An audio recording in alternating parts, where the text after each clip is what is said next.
Charlie Crow in the snow. At the top of a grassy hill overlooking a stream stood Charlie's tree. He was so proud of his magnificent home.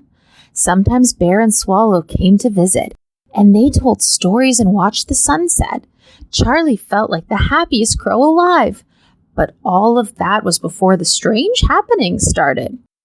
First, the sun disappeared, leaving the sky gray and cold. Maybe it's staying in bed, thought Charlie.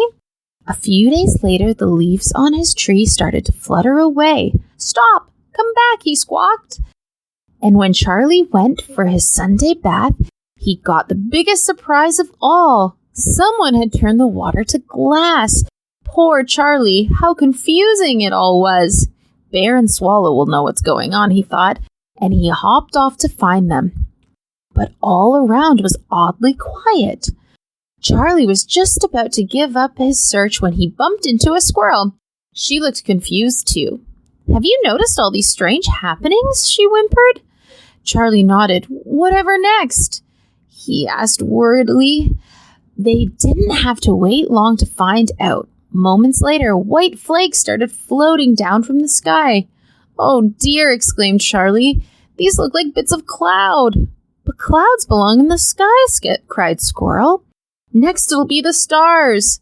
And maybe even the moon will fall down, she shrieked. Suddenly her squealing was interrupted by a deep, growly voice. Keep it down there, the voice said. Some of us are trying to sleep. There you are, Bear, exclaimed Charlie. Help us! The clouds are falling down, and the water has turned to glass. Oh, Charlie, laughed Bear. It's not glass, it's ice.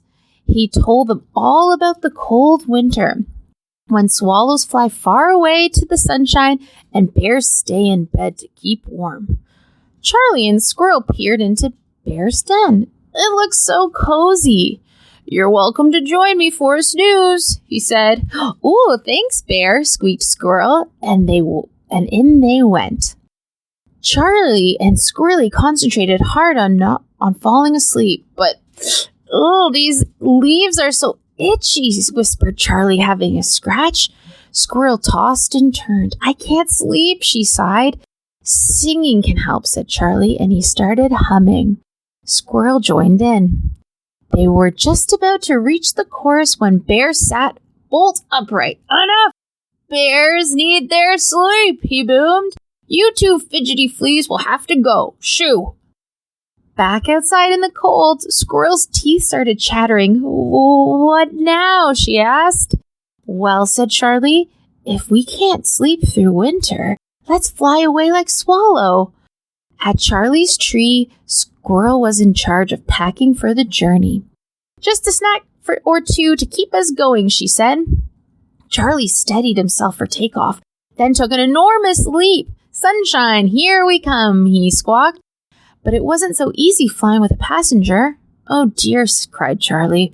Oh no, cried Squirrel. Oh help, they both cried together. They closed their eyes and waited for the crash landing, but instead they landed in a flump, in a soft, snowy heap. That, said Squirrel breathlessly, was the most fun ever. And they soon discovered there was plenty more fun to be had in the snow. Isn't winter perfect? Laughed Squirrel. Oh yes, Charlie agreed, although I wish Bear and Swallow were here with us. Then a lovely idea crept into Squirrel's mind. Charlie, she said, all this fun has made me very hungry. I'm going to go and get us a snack.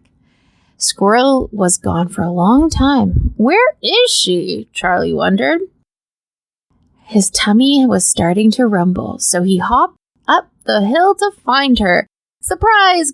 Giggled Squirrel. I made them just for you, Charlie. They'll keep us company until the real Bear and Shallow come back. Oh, Squirrel, said Charlie. Thank you. What a lovely thing to do. Snow Bear and Snow Swallow didn't say much, but that didn't matter.